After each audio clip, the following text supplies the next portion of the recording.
Bismillahirrahmanirrahim. Doa. Bismillahirrahmanirrahim. Segala puji bagi Allah. Dibuka majlis Dewan Rakyat dengan menyebut nama Allah yang Maha Pemurah, yang Maha Pengasih. Kepadanya terpulang segala puji-pujian. Kepada Rasul-Rasulnya selawat salam kehormatan. Kepada sekalian orang yang taatkan Allah.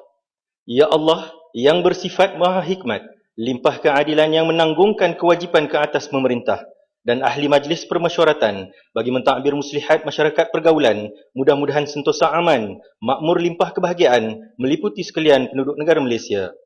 Ya Allah, kami sekalian hamba-Mu yang diperkenan menjadi ahli Dewan Rakyat, menyempurnakan kewajipan yang diamanahkan, yang terutama bagi negara Malaysia, bagi rakyatnya sekalian. Ya Allah, berkat-Mu ke atas kami berhimpun di pohon anugerahkan, taufik-Mu, hidayah-Mu di pohon menyuluh memandukan. Pada ketika kami berunding, menimbang, bertukar fikiran pada segala perkara yang dibentangkan dengan saksama serta berkeamanahan, menjunjung perintah dan kebesaran Allah, mudah-mudahan berlebih-lebih keamanan, kemakmuran dan kesejahteraan bagi negara Malaysia serta penduduknya sekalian. Ya Allah, dipohonkan doa kami diperkenan. Amin ya Tuhan seluruh alam sekalian.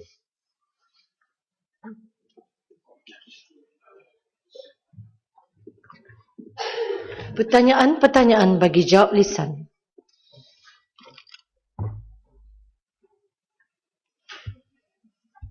Yang berhormat Datuk Samsul Anwar bin Haji Nasarah Tanggung. Bismillahirrahmanirrahim. Terima kasih Tan Sri Yang Ketua. Soalan saya nombor 1.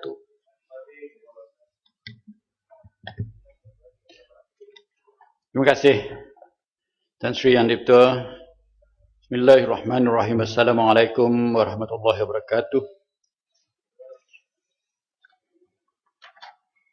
Tan Sri Yang Ketua, pihak polis sentiasa memberi perhatian yang serius dalam membendung kegiatan jenayah melibat warga asing. Sama ada yang datang untuk melancong, untuk belajar atau bekerja di negara ini, yang boleh mendatangkan kemudaratan kepada kesejahteraan dan keharmonian rakyat tempatan.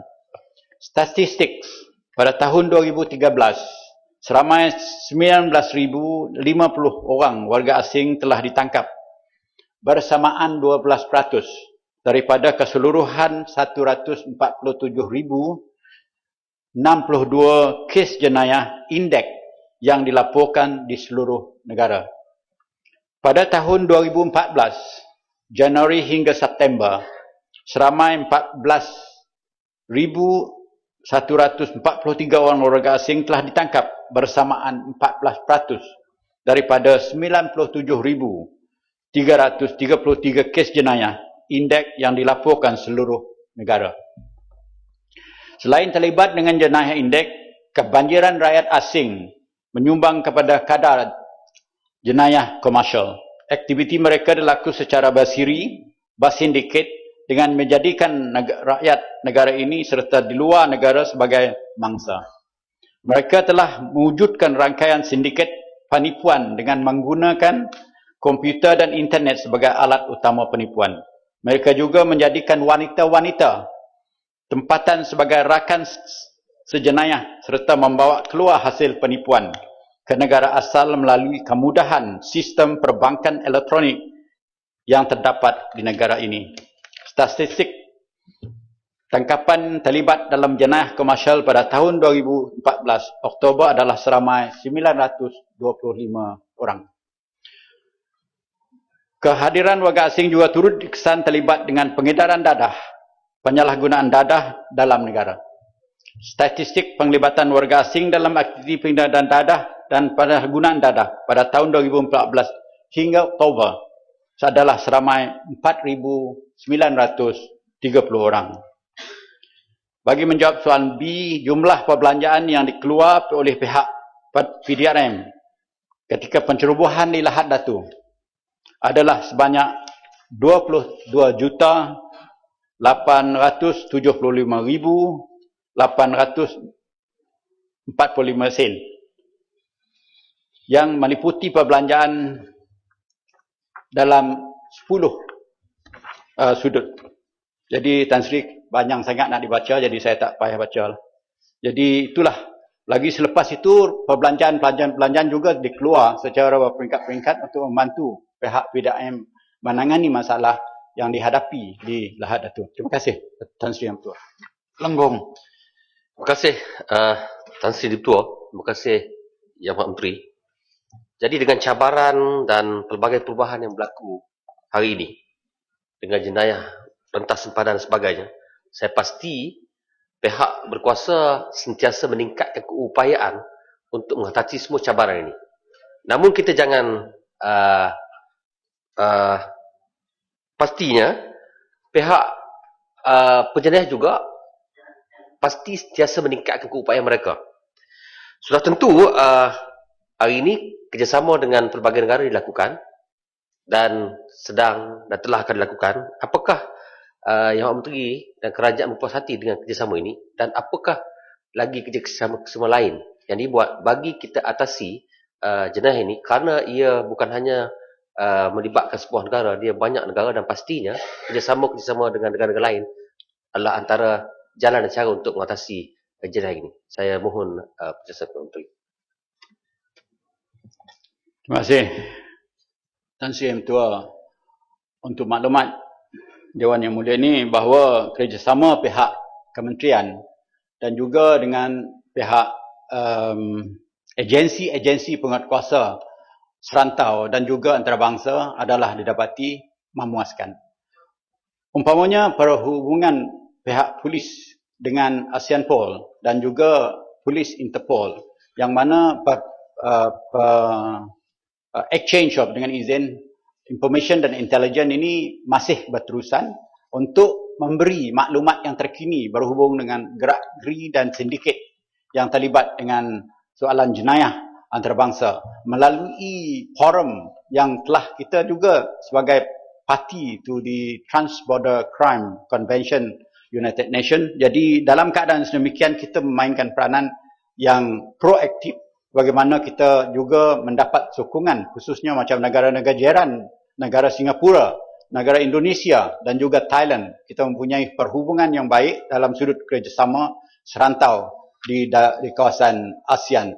Dan begitulah kerjasama kita dengan pihak Eropah, England dan Amerika dalam hubungan kita menangani masalah maklumat-maklumat, dan kita masih merancanakan supaya ada perjanjian-perjanjian yang tertentu untuk mendapatkan maklumat yang lebih rapi lagi dalam sudut-sudut maklumat-maklumat yang dipanggilkan confidential information yang didapati daripada international organisation macam Interpol dan sebagainya untuk diguna pakai di negara kita sini. Terima kasih, Tan Sri. Pubarat. Terima kasih Tan Sri Ketua. Soal tambahan pada Timbalan Menteri. Pada 2012 Parlimen telah meluluskan program untuk menghantar balik pada penjenayah yang ditahan di negara ini. Setakat ini setakat manakah efektifnya, dan negara-negara mana di mana persetujuan telah dibuat supaya mereka walaupun di sentence in this country tetapi boleh dihantar balik ke negara mereka untuk menjalankan baki tahanan mereka. Jawapan kepada soalan ini ada dua, Tan Sri Tan Sri Yang di-Ketua.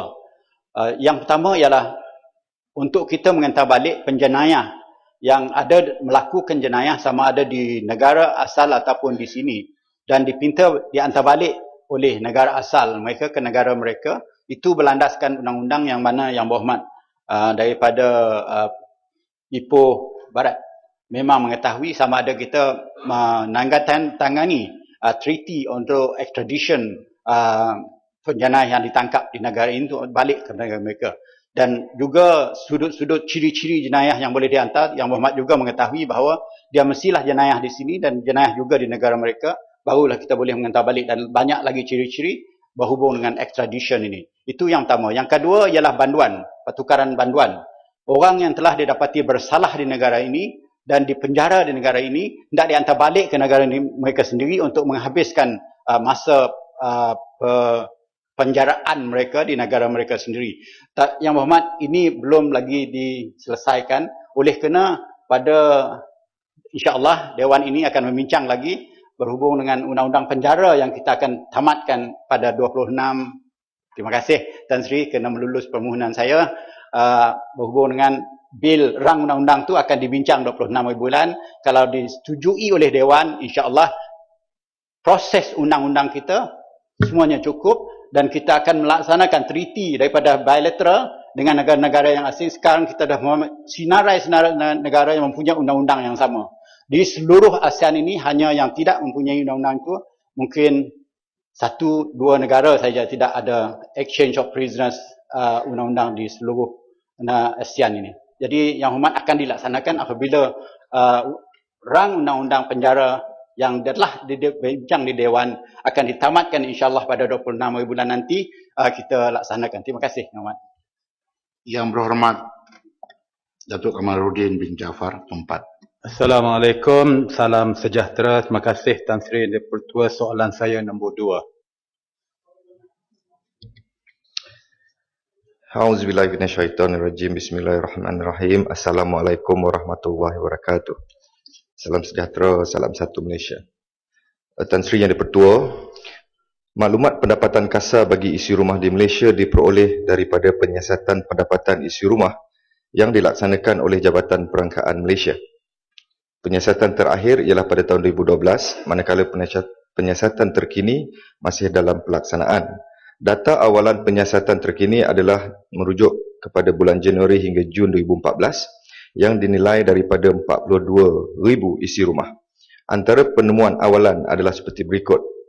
Pertama, statistik penengah pendapatan kasar isi rumah bulanan Malaysia mencatatkan peningkatan sebanyak 8% kepada RM4,258 bagi tahun 2014 berbanding RM3,626 pada tahun 2012.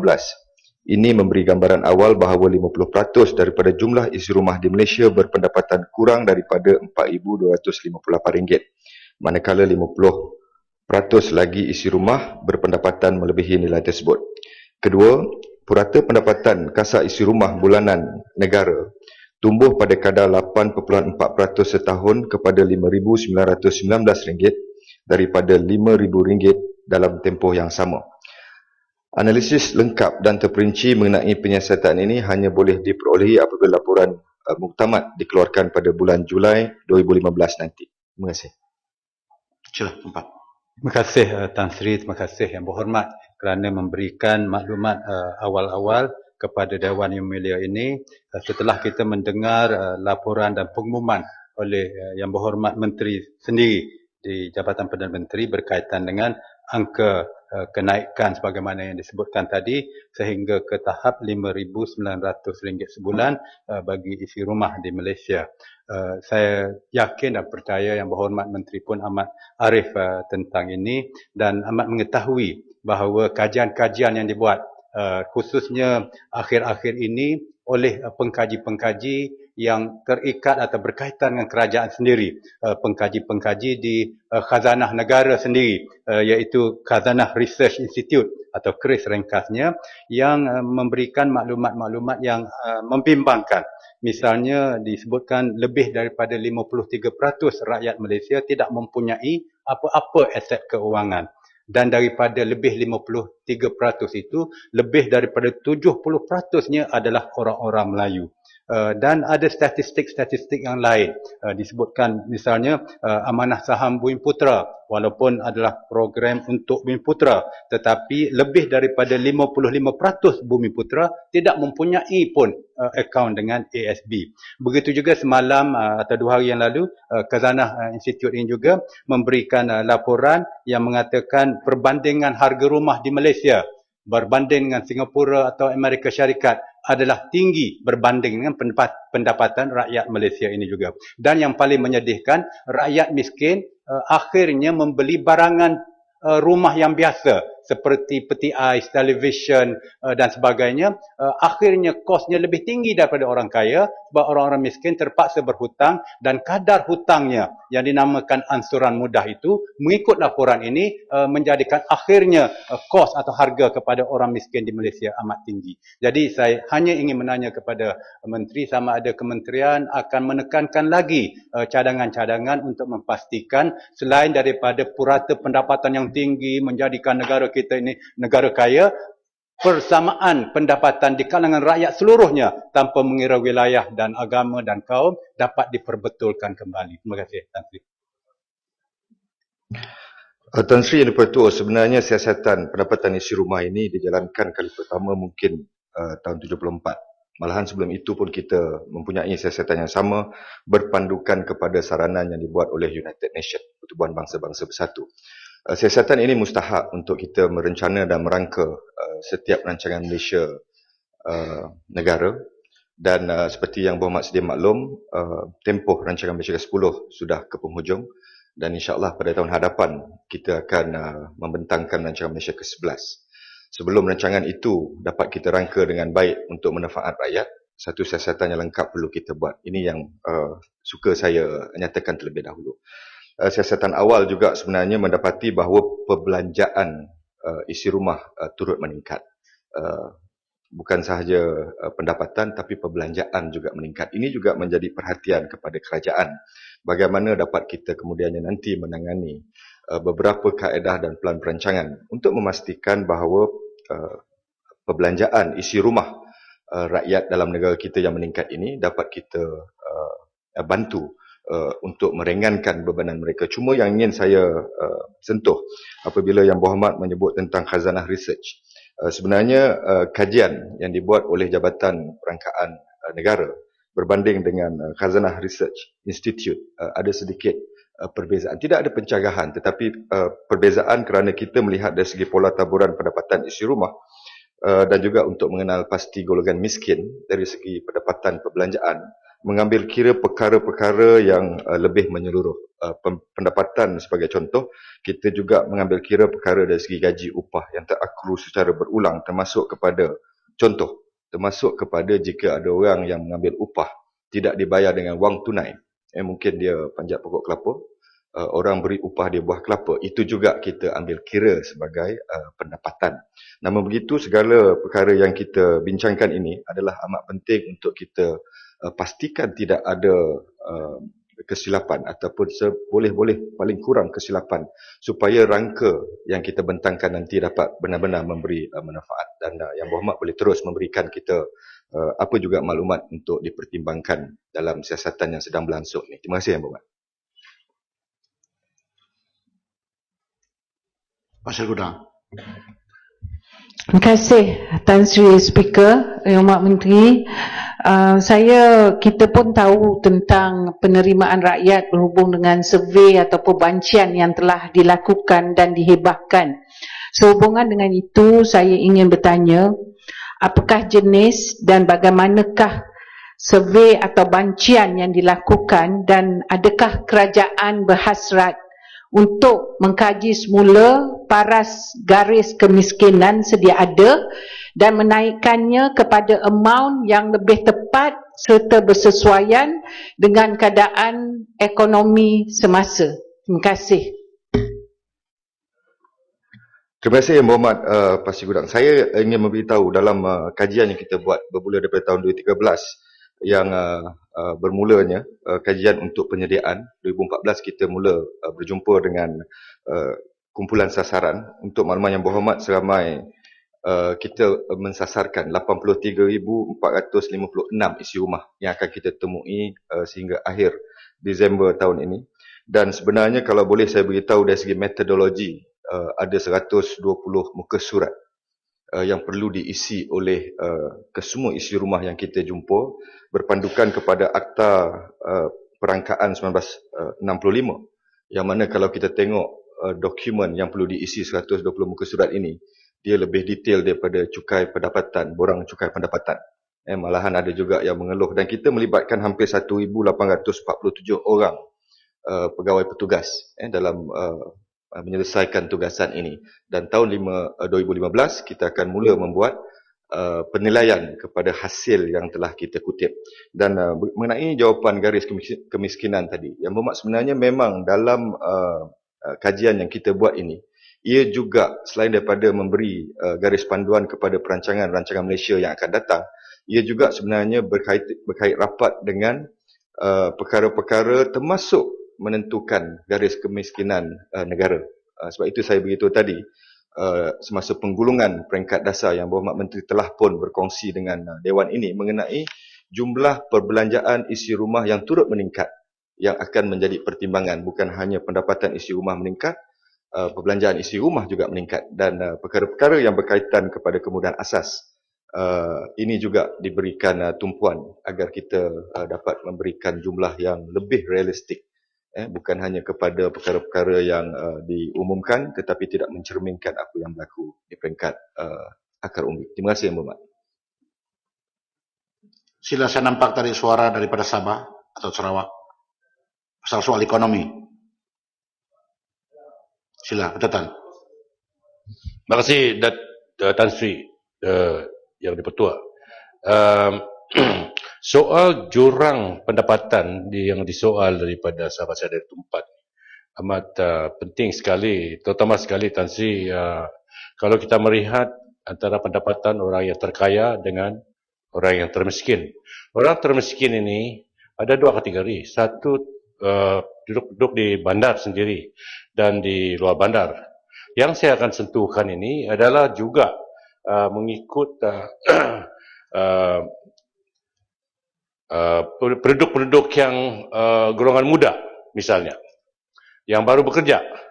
Kalau ia berpendapatan yang disebutkan oleh sahabat dari Tumpat, kalau dia berpendapatan 3,000, dia terpaksa sewa rumah, dia terpaksa bayar tol, dia terpaksa sewa bulanan kereta dia terpaksa kalau dia kahwin, dia terpaksa bayar penjaga rumah misalnya. Jadi balance daripada pendapatan itu, ini Yang Berhormat Menteri, mungkin hanya 200-300 saja tinggal. Ya, Menteri. Jadi yang persiasatan daripada KRIS itu saya rasa tidak betul. Tak betul. Dan juga kalau kita melihat penduduk kita di luar bandar, mungkin di Sabah, Sarawak, berapa pendapatan petani-petani? Jangan cakap dia berpendapatan RM1,000. Mungkin langsung 100 susah dapat satu bulan. Ya. Jadi apa pendekatan kerajaan melihat perkara ini dengan statistik yang ada, yang diadakan pada tahun 74 tu, amat mengelirukan sekali. Kalau bahkan setuju dengan saya rasa Datuk Menteri pun tahu hal ini. Jadi apakah pendekatan kerajaan, kementerian yang tersebut yang menjaga masalah luar bandar ini dapat dipertingkatkan dalam masa yang terdekat? Ini penting. Kalau kita tidak buat, nanti rakyat cakap sama kita ni omong-omong saya, cincai. Jadi tidak mau melihat penduduk-penduduk di luar bandar ni. Kalau tempat okey lah, kawasan tempat orang kaya. Tapi di Putatan, di Kinabatangan, di Kelabakan, mungkin Arau orang kaya juga lah. Semua orang kaya. Tapi kalau di Putatan tu ada juga orang di pulau-pulau yang langsung tidak dapat, kadang-kadang tidak dapat pergi cari ikan. Soalan. Jadi soalan kepada Menteri, apa tindakan, rancangan yang betul-betul tuntas, yang perkataan Tan Sri tadi, tuntas untuk mengatasi masalah ini. Itu soalan dia. Masih Menteri, sebelum menjawab. Kalau boleh kita buat sebagai satu budaya, kita praktis. Kalau buat soalan tambahan, kalaupun ada penjelasan sedikit sebagai mukaddimah, straight to the soalan. Saya rasa kalau kita ada niat untuk tanya soalan tambahan, soalan itu sudah dalam pemikiran kita, ataupun kalau boleh, nota dalam kertas, supaya cepat. Dan begitu juga Menteri, saya mencadangkan kalau boleh. Kalau menjawab, kalau umpamanya jawapan daripada pegawai itu panjang lebar, jangan ikut itu semua, dibaca daripada A sampai Z. Gunakan jawapan daripada pegawai itu sebagai panduan apabila ada soalan tambahan. Saya pernah jadi menteri, ahli yang berhormat, waktu zaman Tun Mahathir. Saya tidak baca pun segala maklumat yang diberi kepada saya oleh pegawai saya. Malahan jawapan saya reka sendiri. Selepas itu saya bersedia untuk jawab soalan tambahan. Jadi baru kita menjimatkan masa. Ambil ingatan kepada yang hadir. Sila Menteri. Terima kasih Yang Mohd Putatan. Sebenarnya kumpulan 40% terendah ini sentiasa menjadi kumpulan sasaran, termasuk mereka yang tergolong dalam kumpulan miskin. Saya tidak dapat memberi jawapan kepada perancangan akan datang kerana kajian masih sedang berlangsung dan dapatan itu nanti akan dijadikan sebagai satu perancangan. Namun kalau boleh saya kongsi dalam rancangan Malaysia ke-10, banyak kali diulang di Dewan ini, kita memberikan latihan kepada khususnya di Sabah dan Sarawak dan 5,000 telah pun terlibat. Saya tak ada statistik tentang di mana taburan 5,000 ini. Tapi 5,000 orang telah pun dapat meningkatkan pendapatan selepas menghadiri kursus latihan. Saya rasa hampir 148 juta disediakan bagi inisiatif itu selepas kita mengenal pasti kumpulan sasar yang dinyatakan tadi. Daripada 5,000, mungkin dalam yang 100 orang tidak menamatkan latihan.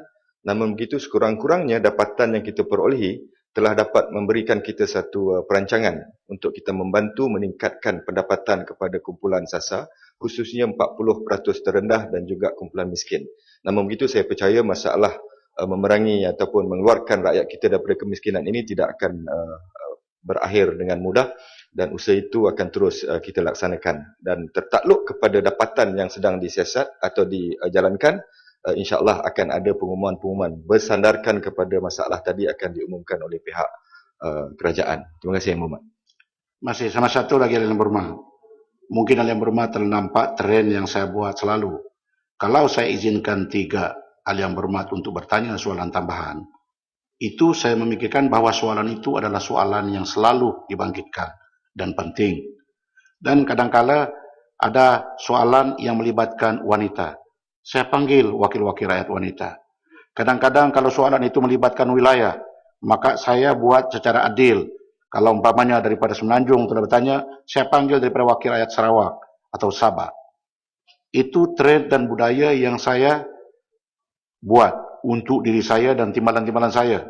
Dan soalan-soalan yang ditanya oleh Yang Berhormat pada hari ini, pada hari kemarin, sudah saya digest. Jadi tolong, kerana ini adalah untuk kelancaran masyarakat kita Yang Berhormat. Yang Berhormat Datuk Seri Panglima Haji Abdul Ghafur bin Haji Saleh Al-Abakan. Tan Sri Speaker, soalan saya nombor 3. Tan Sri Yang Di-Ketua, untuk makluman, kos operasi bulanan yang melibatkan pos-pos kawalan di S-Zone adalah kira-kira RM1.9 juta. Kira-kira, bagi pecahan daripada jumlah tersebut melibatkan pos-pos kawalan di bawah tanggungjawab ATM di S-Zone yang berjumlah 43 pos kawalan, belanja operasinya lebih kurang RM1.28 juta. Manakala pos-pos kawalan di bawah tanggungjawab PDRM, Brigade PGA Sabah di S-Zone adalah berjumlah 42 pos kawalan, melibatkan kos purata RM769,920. Terima kasih. Al-Abakan. Terima kasih Tan Sri, terima kasih Menteri. Kita faham kerana kita di ISKOM sebelah pantai timur Sabah ni, kita faham dengan adanya peraturan yang baru dikenalkan oleh kerajaan, kita merasa bahawa kawasan pantai timur ini belum merasa sepenuhnya selamat, tapi selamat. Saya ingin bertanya kepada Menteri, di kawasan ISKOM ini, pantai timur Sabah, dia tidak melibatkan di kawasan Tawau. Sedangkan kawasan Tawau ini dia terdedah kepada pencerobohan daripada Filipina, daripada Indonesia dan lain-lain. Jadi saya mau bertanya, adakah rancangan kerajaan untuk melibatkan kawasan-kawasan yang berbahaya di kawasan Tawau. Terima kasih. Tan Sri Yang Di-Pertua, jawapannya ya.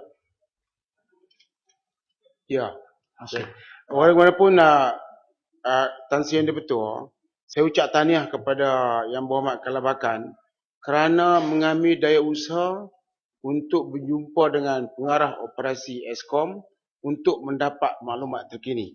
Saya minta supaya hubungan ini diteruskan dan semua Yang Berhormat teruskan untuk mendapat maklumat terkini berhubung dengan operasi kita di Eskom, sebab sebahagian daripada operasi itu nanti akan melibatkan orang ramai. Terutamanya bila kita telah perkenalkan program kesukarelaan melalui agensi-agensi seperti Askar Wataniah, Perpaduan, Rela dan sebagainya. Jadi untuk program dan juga kawalan di Tawau sebenarnya ianya telah ada. Dan sekali lagi saya nak maklum bahawa walaupun ada beberapa pandangan berhubung dengan Eskom di Sabah, saya nak bagi tahu Sabah itu Eskom itu berlainan. Kita tak boleh sebut apa yang berlaku di satu tempat ianya melibatkan Sabah.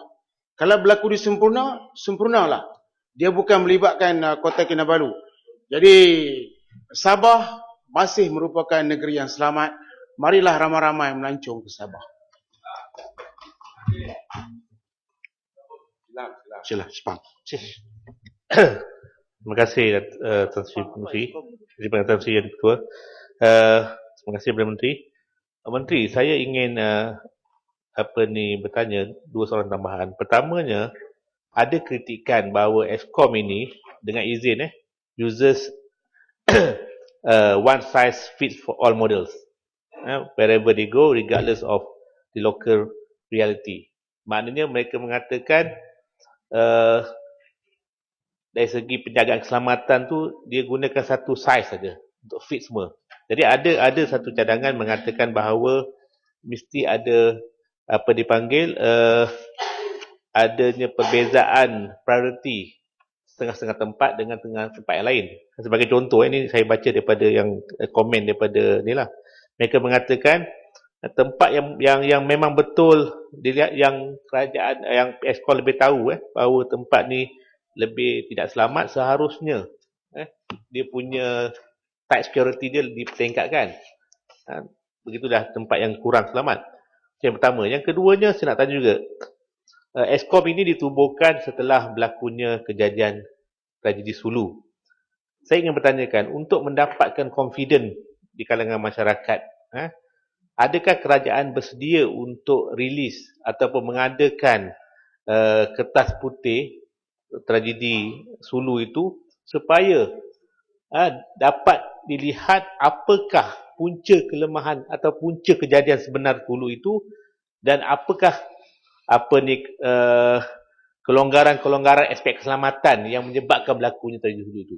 Jadi ini boleh sikit sebanyak build the confidence rakyat dan juga masyarakat luar, bukan setakat Arau kata Sabah selamat, Menteri Pelancongan kata orang luar kata Sabah tak selamat, mereka tak ambil kira Sempurna ke Kudat ke. Jadi ini menunjukkan satu satu mesej yang orang kata mixed signal daripada pihak kerajaan yang menyebabkan orang pun tak tahu sebenarnya selamat ke tak selamat. Jadi saya harap Menteri dapat jelaskan. Terima kasih. Terima kasih Menteri. Sebelum jawab, saya sering kali ingatkan peraturan mesyuarat 24(3)(2). Kalau tanya soalan tambahan mesti satu rangkai saja. Jadi saya perhatikan tadi soalan daripada Sepang itu 2 rangkai. Pun demikian, oleh karena ini adalah soal security, maka saya benarkan Yang Berhormat Menteri untuk jawab soalan 2 rangkai itu, lain kali 1 rangkai saja. Sila Yang Berhormat. Rangkai yang pertama Tan Sri, iaitu sama ada kawasan ini diberi perhatian mengikut keutamaan, jawapannya ya. Contohnya adalah Sempurna dan Lahad Datu yang berdekatan dengan sempadan Filipina, kita bagi perhatian yang lebih, dan kawasan yang kita rasa kurang sikit, kita juga terus bagi perhatian. Jadi Yang Berhormat, dalam keadaan apa yang kita buat di sana sekarang ini, di mana tiap-tiap pulau peranginan kita letakkan pasukan keselamatan. Tiap-tiap pulau peranginan. Tidak ada satu pulau yang tertinggal daripada kita letakkan pasukan keselamatan. Jadi pasukan keselamatan berada di pulau yang tak seberapa, yang bukan pulau sepenuhnya macam Singamata. Ni hanyalah Terumbu Karang. Kita pun kita letak polis di sana. Jadi bila saya sebut apa tu, kita bagi perhatian sepenuhnya bagi seluruh kawasan Eskom, Zone ni, operasi yang dibuat oleh Eskom, maksudnya kita letakkan pasukan keselamatan dan juga lain-lain perkara yang berhubung dengan kawalan. Forward apa tu, sea basing yang kita akan letakkan pada tahun hadapan. Kita juga letak di kawasan yang kita rasa yang berdekatan dengan negara jiran dan kawasan yang boleh mengancam keselamatan. Jadi kawasan-kawasan lain juga dibagi perhatian. Pada keseluruhannya, bila saya sebut bahawa kawasan ini selamat kerana kedudukan kawalan keselamatan yang diberikan kepada kawasan tersebut, terutamanya kepada pelancong. Setengah pulau pelancongnya ialah satu, pihak keselamatan dua, dalam ratio yang demikian rupa. Okey, kemudian yang keduanya iaitu berhubung dengan apa masalah yang sebenarnya yang berlaku.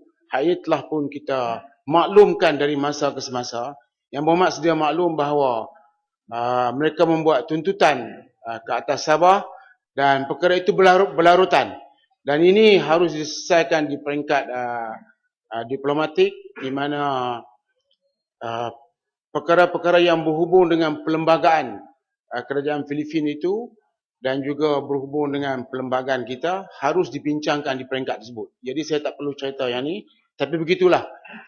Macam juga tuntutan yang buat oleh sebuah negara lain, dia kata mengikut sejarah, ini saya punya. Jadi ini yang menimbulkan masalah, supaya kita kata walaupun mengikut sejarah dia punya, selepas itu orang lain punya. Sejarah sebuah tanah dia punya, setelah dijual orang lain punya. Jadi ini berhubung kait dengan perlembagaan mereka dan tentulah ianya turun sampai ke peringkat orang Sulu dan sebagainya. Jadi apa yang kerajaan telah buat sekarang ni saya ingat mencukupi. Walaupun saya akan berbincang dengan sahabat saya dari Kementerian Dalam Negeri berhubung dengan apa yang telah ditimbulkan oleh Yang Berhormat. Saya nampak silam berdiri, silam. Terima kasih Yang Dipertua. Yang Berhormat bersetuju dengan saya bahawa sebenarnya kawasan panas ataupun the hotspot ini sebenarnya di Teluk Dawar, iaitu kawasan di mana Sempurna dan Lahad Datu terletak. Jadi mungkin itu juga sebabnya banyak peralatan peruntukan telah ditumpukan kawasan ini. Jadi apakah ini benar?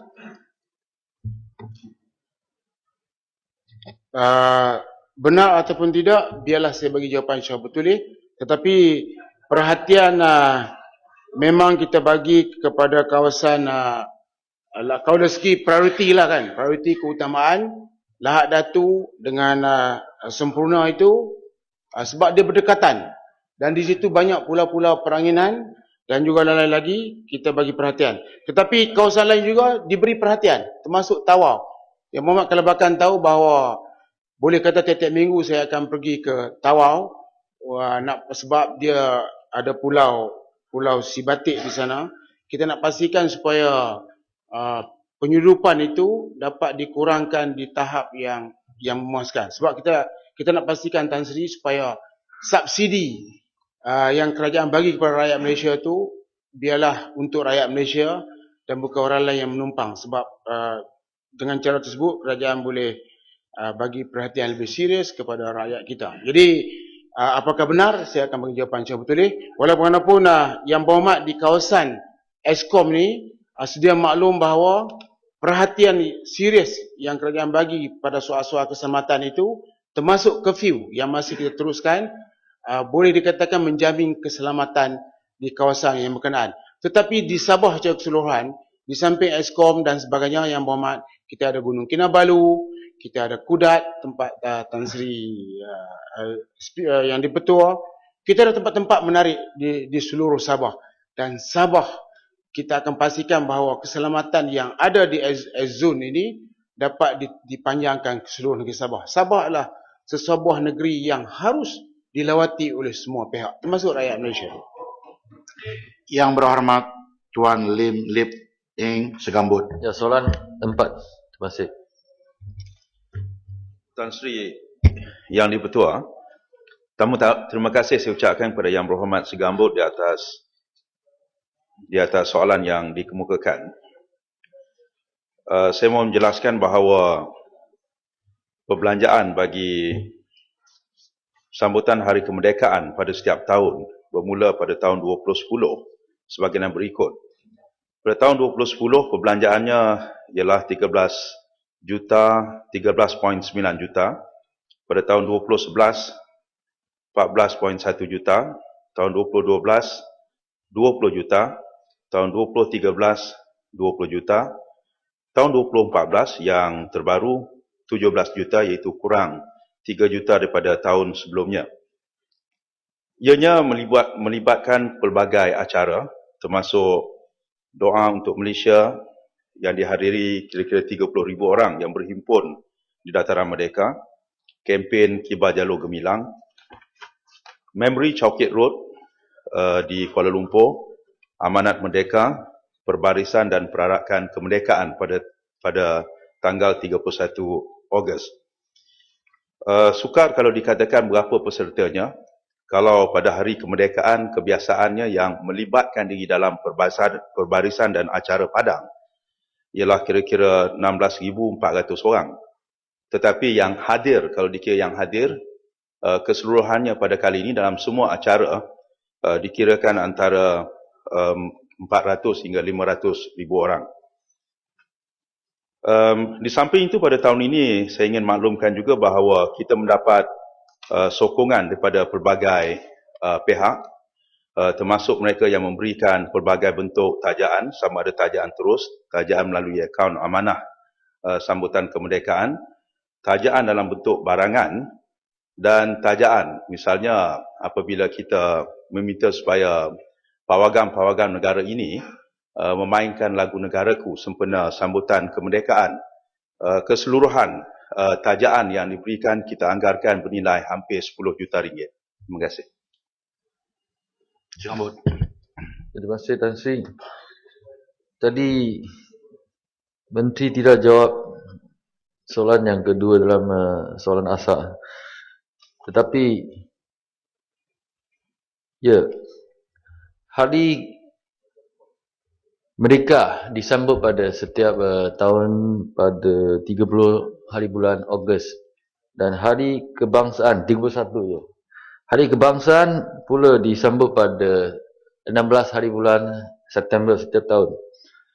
Jadi saya cadangkan kerajaan memberi lebih tumpuan untuk dalam menyambut Hari Kebangsaan berbanding dengan Hari Merdeka, sebab ini adalah untuk demi perpaduan di antara rakyat daripada Sabah, Sarawak dan Semenanjung Malaysia. Ya, ini cadangan, ini bukan soalan lah. Ya, soalan saya. Memandangkan pelaksanaan cukai GST pasti akan dilaksanakan oleh Kerajaan Barisan Nasional pada tahun depan. Jadi soalan saya, ya, adakah kos sambutan Hari Kebangsaan mereka akan dikenakan GST dan menaikkan dan kos dan kos untuk sambutan hari besar ini juga akan dinaikkan sebab GST. Terima kasih.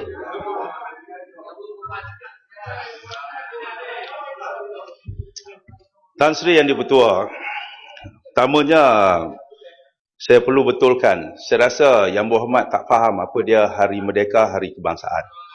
Saya rasa sedihlah sampai sekarang pun. Kita ada sambutan Hari Kemerdekaan, kita ada sambutan Hari Malaysia pada 16 hari bulan September. Jadi sehingga sekarang ada Yang Berhormat masih keliru mana Hari Merdeka, mana Hari Malaysia. Itu menggambarkan saya rasakan pandangan dan sikap ahli-ahli yang berhormat daripada parti yang berhormat. Dan dari segi kos, pada soalan yang kedua ditanyakan bagaimana mengurangkan kos. Sebenarnya kos telah dikurangkan. Kalau dulu kos sambutan 20 juta, sekarang ni sudah diturunkan 17 juta. Tetapi dalam masa yang sama kita dapat sokongan daripada syarikat-syarikat swasta supaya tidak menghilangkan kemeriahan. Perbelanjaan besar tetapi syarikat swasta datang pesalahnya. Sebagai contohnya untuk melibatkan lebih banyak pihak, kita memperkenalkan tahun lepas lagi supaya lagu Negaraku dimainkan di Pawagam. Menteri, saya nak pembentukan. Kos tahun ini rendah dikurangkan sebab tone down insiden MH370. Tak juga, ya. Tone down tu kita tak ada. Selalunya bunga api pun ditaja, ya, ditaja oleh pihak swasta. Kali ini kita ada Memory Chocolate Road 3 hari diadakan pada hari berkenaan dan sambutan lebih ramai pada kali ini. Dia bukannya seberangkan dari segi peruntukan kita dapat itu lebih awal. Peruntukan itu diberikan dalam bajet tahun lepas. Bajet tahun lepas itu tidak pun tahu tentang adanya MH17, MH370 dan sebagainya. Jadi salah kalau dikatakan tone down kerana disebabkan berlakunya peristiwa MH17 ataupun MH370. Jadi kita katakan tetapi kita boleh memeriahkan keadaannya ataupun melibatkan lebih ramai orang tanpa semestinya menggunakan peruntukan daripada kerajaan. Sebagai contoh yang saya sebutkan tadi, untuk melibatkan ramai orang, kita suruh main lagu Negaraku di panggung wayang supaya semua orang dapat mengingatkan tentang Hari Kemerdekaan. Kita adakan 3 hari sebelum 31 Ogos dan sehingga 16 September. Dan itu pun kita dapat sponsor kerana memainkan lagu ada sedikit thriller di situ dan pihak Pawagam tidak charge. Saya dapati bahawa ramai yang menunjukkan sokongan pada perkara ini kecuali daripada DAP. DAP terang-terang dia marah, dia kata ini memalukan, saya malu nak cakap pada kawan-kawan luar negara saya. Bila ada Menteri?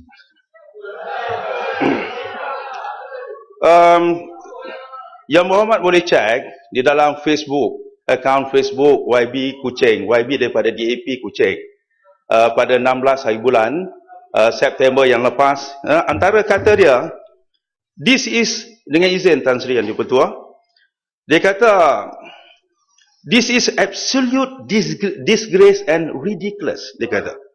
Dia tanya, beritahu, last Saturday, I went to MBO Cinema at the Spring, Kuching, to watch The Maze Runner with my family. Before the start of the movie, everyone was asked to stand for the playing of the national anthem. All the people around me looked at each other with a look of puzzle. Blah blah blah. Dikatakan, what the hell is going on? Ini kata YB Kuching.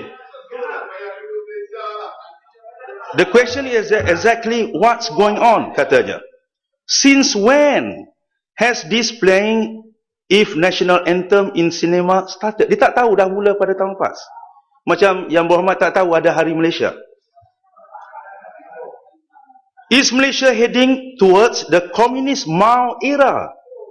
Dia kata, where everywhere you go, you must shout out loud and show that you are a patriot.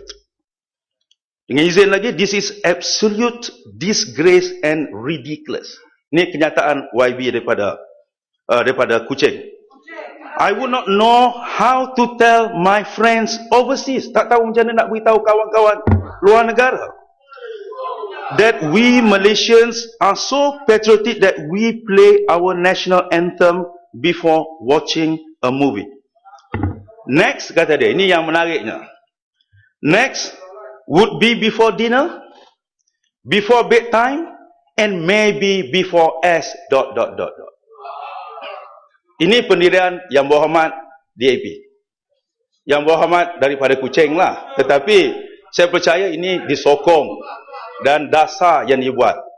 Artinya sekarang ni, Tan Sri Yang Di-Pertua, sambutan kena buat. Nak murah kita buat, naik bendera, minum air sejuk, boleh kita buat.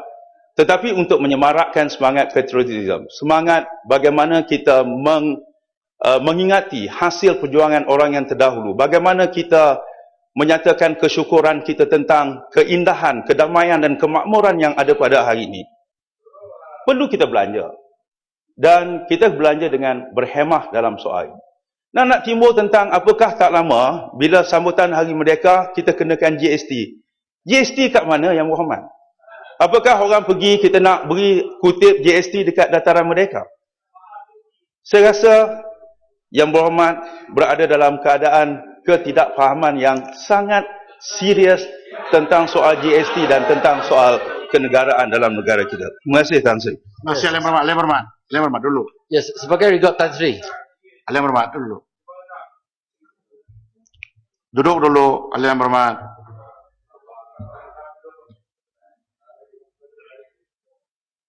I could have asked the minister to stop answering in that way he answers. But I did not. Because soalan daripada Senggabut itu memang berunsur sinis. Jadi apabila dijawab dengan sinis, I go to be fair. Tetapi sewaktu menteri menjawab secara sinis, ada lagi yang pula di belakang sana menyuarakan perkara-perkara yang tidak baik.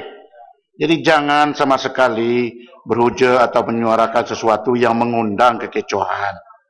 Please, take note of that. Jadi, jangan adalah suara sinis kalau tidak ingin untuk dijawab secara sinis. Sila. Baling. Datuk Aziz. Tan Sri. Baling. Terima kasih. Bandar Kuching tak ada di sini. Boleh bagi Gabut dulu, Gabut. My floor, Gabut. Tak apa. Yang Berhormat Gabut. Not my floor. Saya tahu Bandar Kuching tak ada di sini. Boleh bagi saya peluang defend. Ini tak ada third party Yang Berhormat. Yang Berhormat. Sebagai rekod Tan Sri.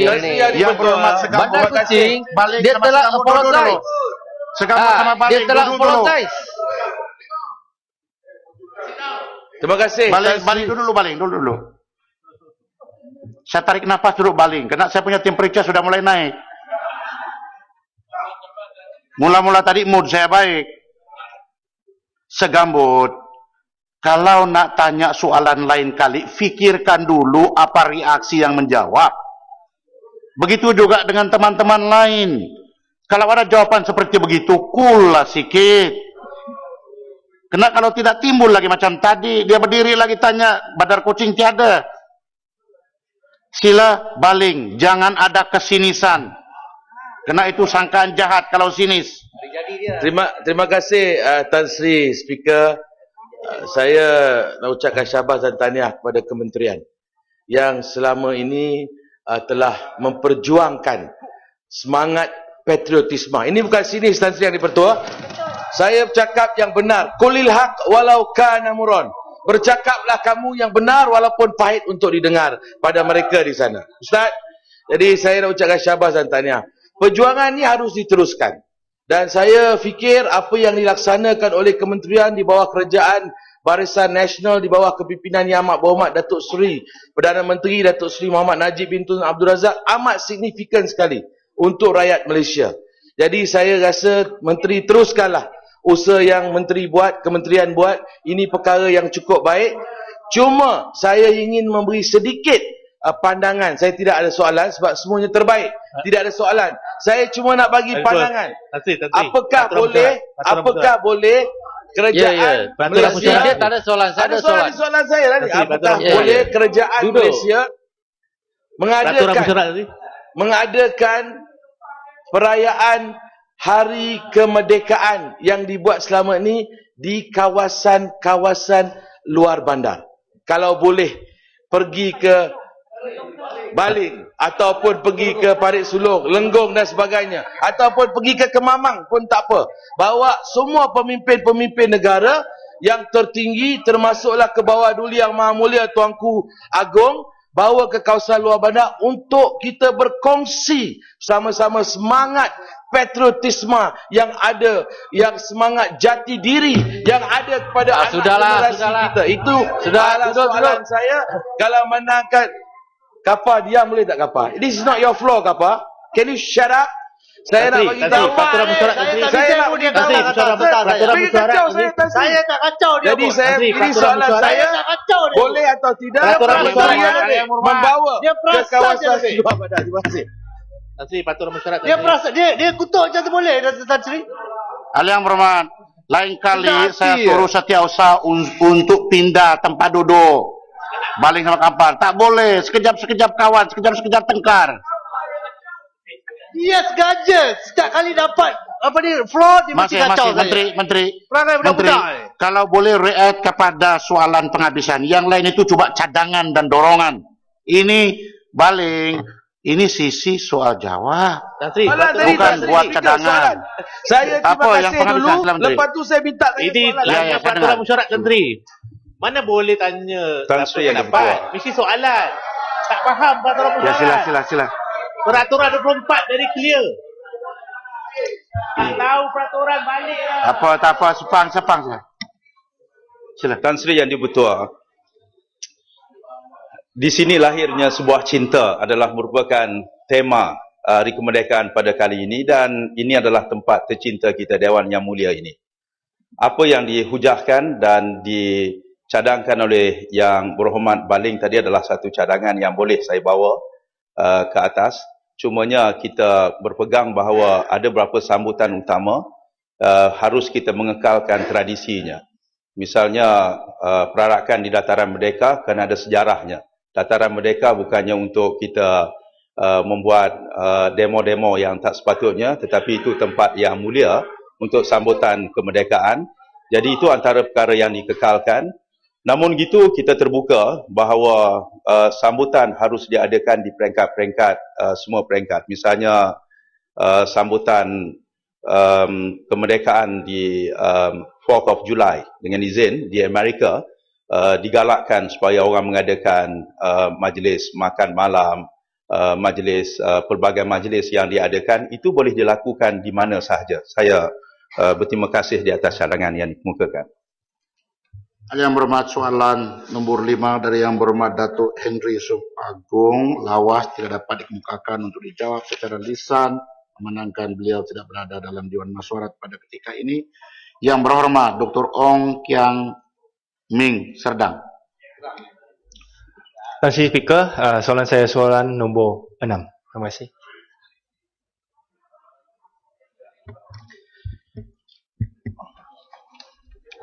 Tuan Yang di-Pertua, izinkan saya menjawab soalan ini serentak dengan soalan daripada Yang Berhormat Kepong yang juga dijadualkan untuk disoal pada hari ini.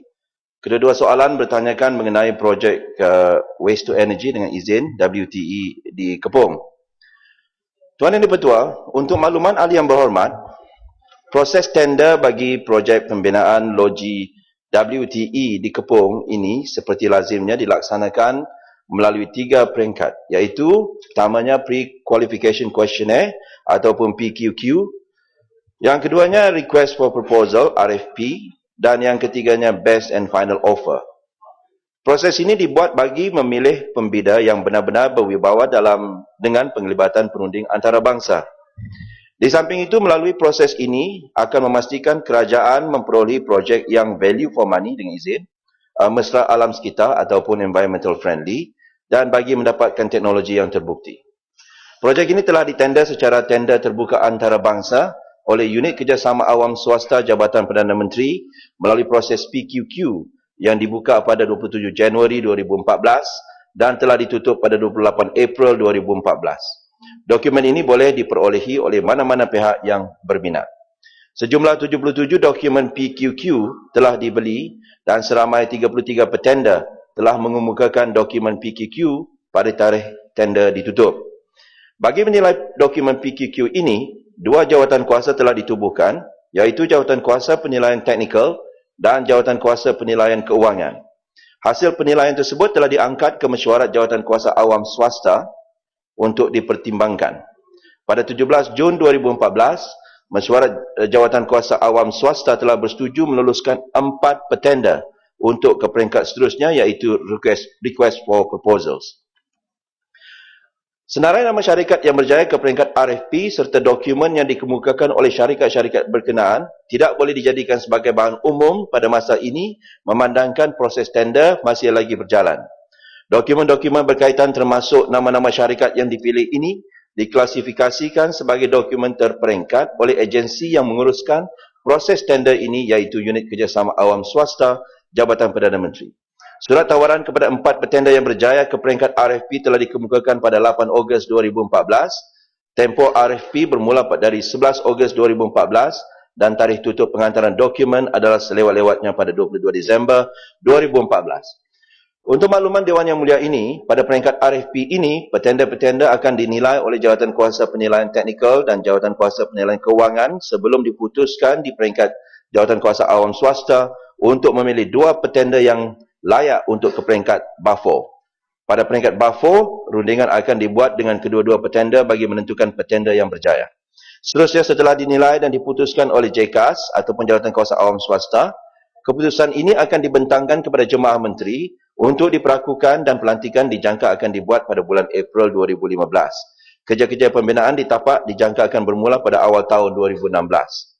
Untuk makluman ahli yang berhormat Kepong, berkenaan proses penyediaan kajian terperinci impak kepada alam sekeliling ataupun Detailed Environmental Impact Assessment, DEIA, Kementerian telah melantik perunding untuk menyediakan kajian tersebut pada 24 September 2014. Kajian tersebut dijangka dapat disiapkan pada Jun 2015. Pelaksanaan projek ini adalah tertaluk kepada keputusan laporan berkenaan yang akan diputuskan oleh pihak Jabatan Alam Sekitar kelak. Keputusan dijangka akan diperolehi pada September 2015. Untuk makluman ahli yang berhormat, hasil daripada kajian DEIA ini juga akan menetapkan syarat-syarat yang perlu dipatuhi oleh syarikat konsesi bagi memastikan alam sekeliling dan penduduk terlibat tidak terjejas sewaktu pengoperasian loji. Dalam apa jua keadaan, Tuan Yang Di-Pertua, kerajaan akan memastikan segala keraguan dan kerisauan penduduk terlibat diambil kira dalam pelaksanaan projek ini.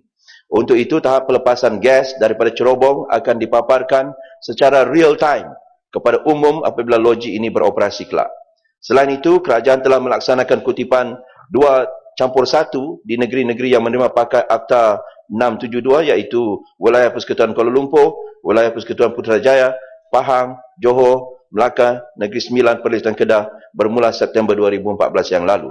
Seterusnya, Kementerian akan melaksanakan pengasingan sisa pepejal di punca secara mandatory mulai September 2015 di negeri-negeri yang menerima pakai Akta 672. Kementerian melalui Jabatan Pengurusan Sisa Pepejal Negara telah merangka peraturan dan garis panduan bagi memastikan pelaksanaan usaha ini dapat dilaksanakan secara berkesan di semua peringkat. Terima kasih Tuan Yang Di-Pertua. Serdang.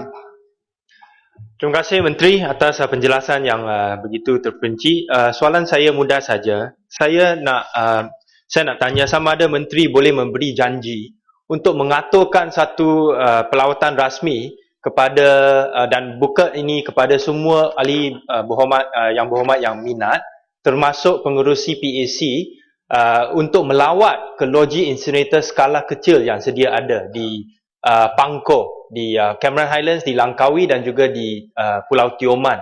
Oleh kerana saya rujuk kepada laporan Jawatan Kuasa Kira-kira Wang Negara mengenai pengurusan loji incinerator skala kecil di mana pengerusi iaitu Yang Berhormat dari Pulai telah menyatakan bahawa awarding of contract dengan izin Tuan Speaker tidak dilakukan dengan sesuai dan baik dan tindakan harus diambil terhadap pegawai-pegawai yang terlibat dalam kontrak ini. Saya rasa ini adalah penting untuk membuktikan bahawa Kementerian dan juga Kerajaan Malaysia ada kebolehan untuk menguruskan dan juga memantau loji incinerator skala kecil sebelum loji incinerator skala besar didirikan di Taman Beringin di Kepong. Jadi saya nak tanya ke Menteri, sama ada Menteri boleh beri janji semua orang yang ada minat terhadap pantauan dan juga perjalanan loji incinerator skala kecil ni, aturkan satu pelawatan rasmi supaya boleh membuktikan bahawa semua loji incinerator skala kecil ni berjalan dengan baik dan berfungsi seperti apa yang disebut oleh Menteri apabila ditanya oleh Akhbar Sinar Harian dan juga Bernama dan Malaysian Insider. Terima kasih. Tuan Yang Di-Pertua, terima kasih atas soalan ataupun soalan tambahan daripada Serdang. Tuan Yang Di-Pertua, sebenarnya lawatan ke loji ataupun mini incinerator yang berada di pulau-pulau dan juga tanah tinggi di negara ini, pihak yang berkenaan juga telah banyak kali melawat. Tidak perlu jemputan daripada kementerian. Saya tidak mahu diberikan satu gambaran seolah-olah kita tidak membenarkan sesiapa melawat mini incinerator Yang Berhormat. Kalau dilihat daripada blog Yang Berhormat sendiri pun, banyak gambar-gambar yang diambil semasa berada di dalam loji tersebut dikeluarkan dalam blog Yang Berhormat. Bermakna tidak ada sekatan. Tetapi saya ingin memberi sedikit pandangan terhadap laporan PAC, Tuan Yang Di-Pertua. Walaupun saya menghargai usaha PAC untuk menerangkan kepada membuat laporan terhadap incinerator ini, saya ingin tekankan di sini bahawa tidak ada masalah dari segi teknologi. Teknologi masih yang dipakai dalam mini incinerator di pulau-pulau tersebut adalah teknologi yang telah pun wujud sekian lama, berpuluh-puluh tahun. Incinerator adalah satu teknologi yang didapati di seluruh dunia. Yang menjadi permasalahannya, Tuan Yang Di-Pertua, ialah daripada proses pembinaan incinerator, bangunan tersebut, proses pembinaan dan juga proses pengoperasian. Ini yang saya sedang usahakan untuk selesaikan, dan insya-Allah kita akan dapat selesaikan dalam masa yang terdekat. Mengenai dengan cadangan Yang Berhormat tadi, beri kami masa sedikit untuk memastikan semuanya berjalan baik, supaya nanti apabila berada di situ kita boleh ambil benchmarking.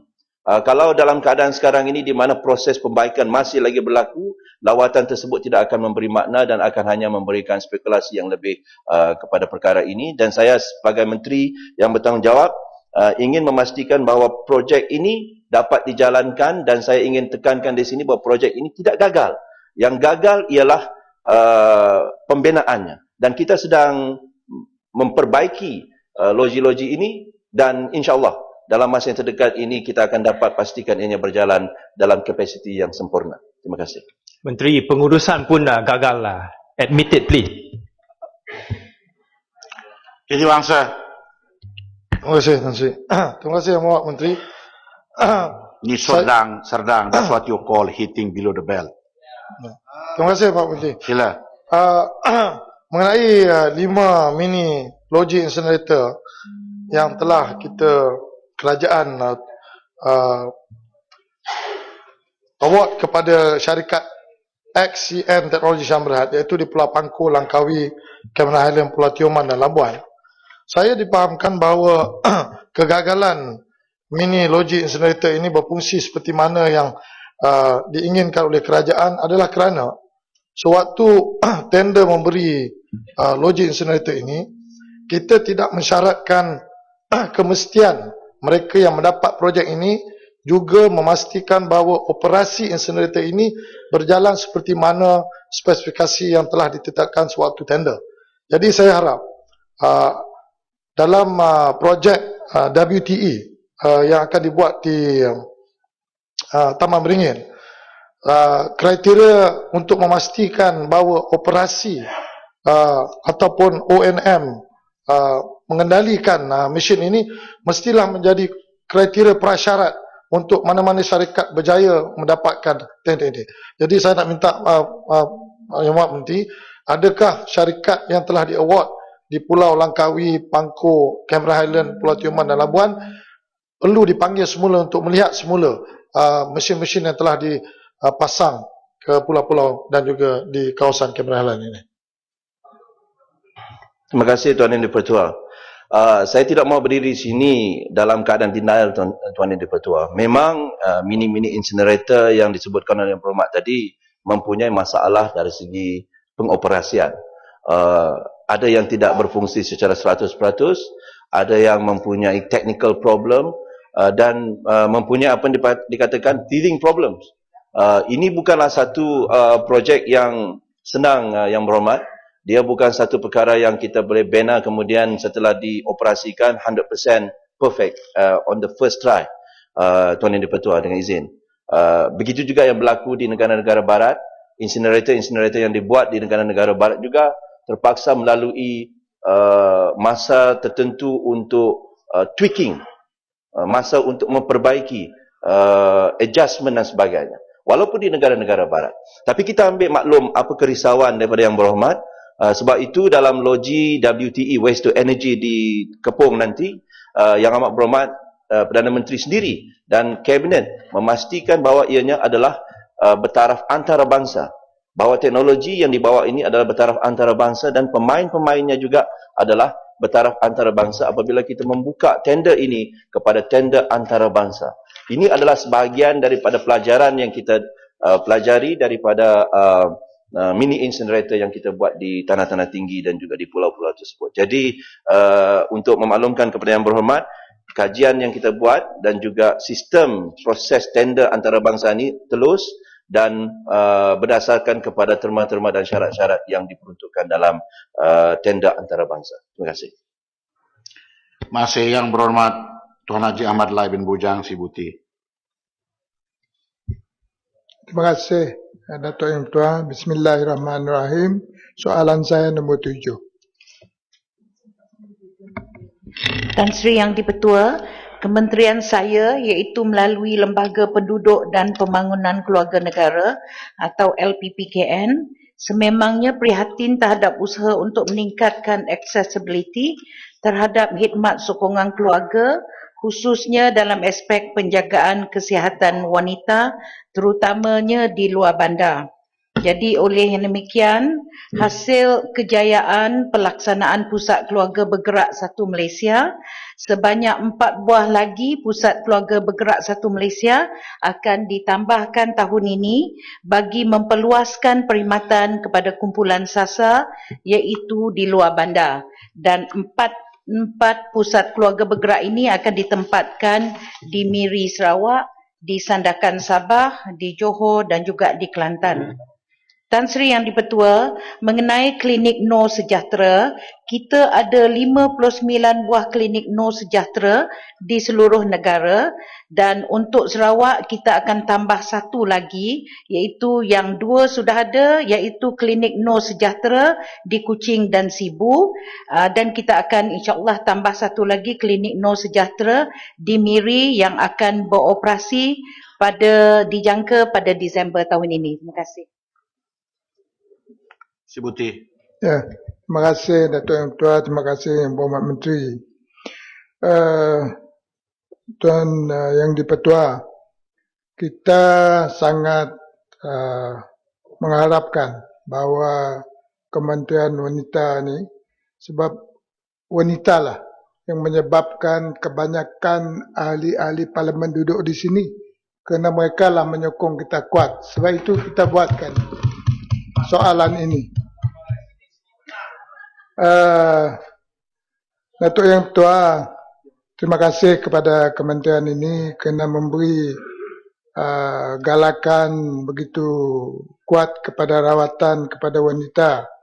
Dan soalan saya ialah oleh kerana di Miri ditambah lagi 1 untuk pusat ini, boleh tak ia dibawa ke luar bandar kawasan Sebuti? Kerana di Miri ini ada hospital, ada klinik 1 Malaysia. Sedangkan di kawasan luar bandar kita kekurangan klinik. Oleh yang demikian, saya mengharapkan program yang selalu kita berikan perhatian kepada wanita itu dibawa bersama-sama di klinik ini nanti. Terima kasih. Terima kasih Yang Berhormat daripada Sibuti. Itu memanglah satu daripada perjuangan kami iaitu untuk membawa klinik-klinik ini, sebab tu tadi klinik bergerak adalah satu daripada langkah kami untuk mendekatkan kepada semua kumpulan sasar kita, iaitu kita pergi bawakan klinik bergerak ini iaitu bas yang besar. Tetapi saya juga untuk practicality, saya melihat khasnya untuk Sabah dan Sarawak. sebab bas terlampau besar. Jadi saya minta LPPKN mengkaji supaya kita buat bas itu kecil sedikit supaya mudah masuk ke jalan-jalan kita.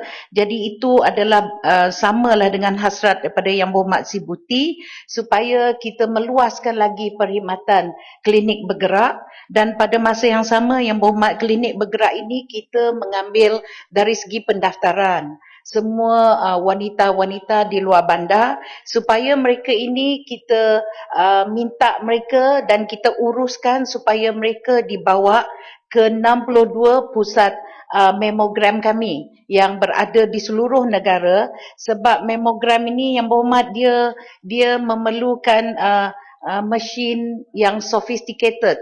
Dia tak boleh dalam bas tu Yang Berhormat. Jadi kita pergi ke seluruh pelusuk luar bandar, kita dapatkan nama semua wanita ini dan kita uruskan pula mereka pergi ke pusat-pusat pemeriksaan yang berdaftar dengan LPPKN di seluruh banyak bandar semua ada, dan insya-Allah mereka boleh menjalani pemeriksaan payudara. Bagi klinik Nur Sejahtera pula Yang Berhormat, terima kasih Yang Berhormat sebab ini yang di Miri ini yang terbaru, tetapi kita juga akan mengambil maklum, insya-Allah kita berharap bajet akan ditambah lagi supaya kita boleh melebarkan klinik Nur Sejahtera ni di banyak tempat, supaya bagi kami yang pentingnya kami dapat menyampaikan segala perkhidmatan dan kita dapat outreach pada seramai mungkin kumpulan sasar kita iaitu wanita. Terima kasih. Sila, Wanda. Terima kasih Tan Sri dan Di-Pertua. Penjagaan kesihatan wanita memang sesuatu yang amat dekatlah dengan hati kita. Sebenarnya Si Buti bukan saja pengundi kita wanita. Orang yang kita kasihi semua wanita. Ibu, isteri, mak saudara, anak, gadis, ya, semuanya wanita di sekeliling kita itu lebih utama, ya. Saya faham apa yang dikatakan oleh Yang Berhormat Menteri berkenaan dengan outreach. Berkenaan dengan outreach dan amat penting untuk membawa wanita keluar. Saya tidak lihat bagaimana 6 bas boleh cover satu Malaysia, ya, tapi lebih kepada outreach untuk bawa wanita keluar kepada 62 pusat di seluruh negara yang dikatakan oleh Yang Berhormat Menteri tadi. Cuma saya nak beri satu dalam bentuk soalan dan cadangan, ya, supaya bukan setakat mamogram yang buat Menteri. Saya sebut sebelum ini bahawa ultrasound itu lebih penting. Kerana mamogram ini kalau wanita muda, dia ada kesan sampingan. Dan kita tahu bahawa kanser ialah antara the greatest killer dengan izin for women. Ya, antara pembunuh utama wanita ialah kanser payudara dan juga kanser cervix. Jadi ultrasound itu lebih selamat bagi wanita muda. Jadi kalau wanita yang masih dalam usia reproduksi, ultrasound itu lebih penting. Jadi saya pohon Yang Berhormat Menteri maksud masukkan sekali, ya, ultrasound itu di dalam rawatan, bukan setakat mamogram. Sebab mamogram untuk wanita lebih berumur. Dan saya juga ingin memberi cadangan kepada Yang Berhormat Menteri supaya kalau boleh pusat-pusat khidmat ahli parlimen, ADUN, kerjasama bawa wanita keluar dengan Jabatan Kebajikan di bawah kementerian Yang Berhormat Menteri, supaya sama-sama kita arrange outing, ya, arrange outing dari yang diatur sama oleh pejabat-pejabat ahli parlimen, yang ahli-ahli yang berhormat. Saya nak kongsi ni kerana di Selangor sudah pun dibuat, ya, dan mereka pergi outing, bawa bas dan bawa wanita keluar, diatur dan disusun oleh pejabat ahli-ahli yang berhormat, dan kemudian kerjasama dengan jabatan dan untuk bawa kepada pusat-pusat tadi. Tetapi mesti digabungkan. Sebab saya ada sebut sebelum ini bahawa mamogram dia ada 10 hingga 15% yang dia miss, dan kalau stage awal memang akan besar kemungkinan akan miss dengan mamogram. Dan bagi wanita muda perlu sangat kepada ultrasound. Terima kasih Yang Berhormat Menteri. Terima kasih Tan Sri Yang Di-Pertua.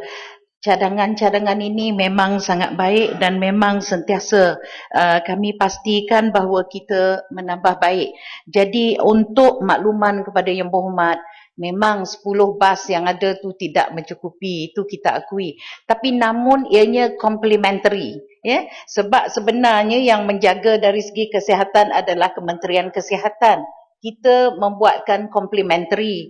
Jadi kita mengadakan awareness. Yang pentingnya supaya wanita-wanita yang kita reach out ni dia sedar, dan untuk makluman Yang Berhormat, ini adalah perjuangan kita bersama. Ada wanita ni dia segan, dia very shy, dia segan Tan Sri. Tetapi once kita explain, kita maklumkan, jadi dengan kumpulan yang ramai, dia nak beramai-ramai, jadi hilang segan, dia pergi sekali untuk mengadakan saringan atau untuk pemeriksaan payudara. Sebenarnya Tan Sri, bukan aja payudara, sebenarnya banyak lagi saringan kesihatan yang kita buat, tapi yang pentingnya kita dapat menyedarkan kumpulan ini, dan terima kasih kepada Yang Berhormat sebab ini memang kita selalu sarankan kepada semua ahli Yang Berhormat supaya mereka mengadakan untuk membawa kumpulan sasar ni, wanita ni kepada kami, dan insyaAllah kita akan menjalankan dari segi program-program itu bersama. Ultrasound tu tadi, Yang Berhormat, sebenarnya Yang Berhormat, kita memang kita kata ujian mamogram. Tapi bila sudah berada di 60 pusat mamogram itu, sebenarnya pakar di situ yang akan menentukan. Kadang-kadang dia tengok stage dan dia boleh mencadangkan melalui ultrasound. Terima kasih. Yang Berhormat Datuk Dr. Tan Kee Kong, Bangsa Maju. Terima kasih Tan Sri Speaker. Nampak proceeding tadi. Nanti lepas ini saya pergi klinik saya cari satu pil baru, iaitu calming pill untuk Tan Sri. Soalan saya ialah nombor 8.